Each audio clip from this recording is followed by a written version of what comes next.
Imagine a secure psychiatric ward so completely dangerous that even the doctors are afraid to walk the halls. At the Hawaii State Hospital, the most severe patients spent their days in physical restraints. Staff turnover was massive because employees were terrified to come to work, and conventional medical treatments were completely failing. Then, a new psychiatrist named Dr. Ihalakala Hu-Len arrived at the facility. The facility faced a total collapse of safety and hope. A vacuum this deep required a completely unorthodox approach. But Dr. Hu-Len did something highly unusual.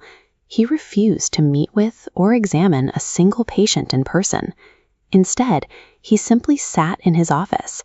He would open a patient's case file, review their history, and seemingly talk to himself. Within a few months, the atmosphere shifted. Patients who had been heavily restrained had their shackles removed. Staff started showing up to work again. Eventually, the entire ward had to be closed because the patients were actually healing and going home. Dr. Hu-Len utilized an ancient Hawaiian practice called Ho'oponopono. Its core premise is uncomfortable. You are 100% responsible for everything that exists in your reality. We like to think we are in complete control of our lives, but our conscious mind only handles a tiny fraction of our daily processing. This diagram breaks down cognitive load. The massive bottom section represents the 95% of our behaviors and reactions driven on autopilot by our subconscious. Deep within reside toxic records, ingrained codes written by childhood programming, past traumas, and our ego. These hidden records act like grime on a window. They distort how you perceive the outside world, trapping you in repetitive negative loops. When Dr. Hu-Len sat alone with those patient files, he wasn't trying to fix the people in the ward. He was looking inward, aiming to clean the toxic records within his own subconscious that shared a reality with their suffering. The idea of taking absolute responsibility for external events usually triggers immediate resistance. It feels deeply unfair to be responsible for situations where you were clearly wronged or hurt by someone else. Taking total responsibility is an act of reclaiming agency. Blaming an external circumstance hands your power over to it. By recognizing that your internal filter ultimately dictates your external experience, you take the remote control of your life back into your own hands. To actually scrub that psychological window, Ho'oponopono uses a simple 4-phrase verbal protocol. The first phrase is, "I'm sorry." This is an act of total acceptance.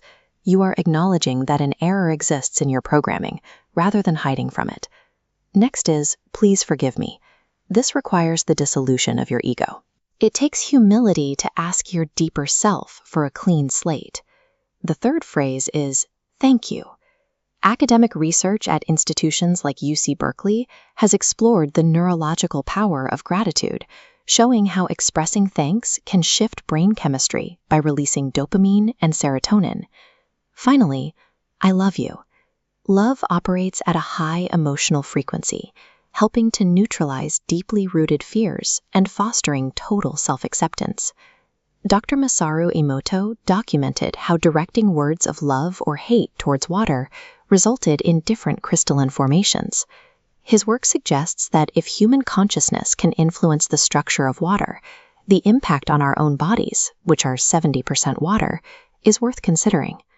Repeating these 4 phrases in sequence creates a complete psychological cycle. It helps uproot negative, automatic programming and replaces it with baseline clarity. You don't need to be in a hospital to use this. Think about a sudden argument with your spouse, or a humiliating moment with your boss at work. In those high-stress moments, our default setting is a blind, subconscious reaction. We immediately want to defend ourselves or punish the other person. The Ho'oponopono approach is to catch that impulse. You pause, silently repeat the 4 phrases, and deliver a calm, intentional response instead of an erratic reaction. You aren't reciting these words to manipulate your boss or your spouse. You are neutralizing your own toxic emotional spikes, which alters the entire dynamic of how the conflict unfolds. Achieving internal peace through radical self-reflection and forgiveness is not isolated to this single Hawaiian tradition. You will find this exact mechanism mirrored across global spiritual philosophies and major religions. It serves as an ancient internal restorative mechanism. The next time you are faced with crippling anxiety, professional failure, or deep anger, stop trying to fight the external world. True transformation only happens when you light a candle in your own mind, and that begins with just 4 simple words.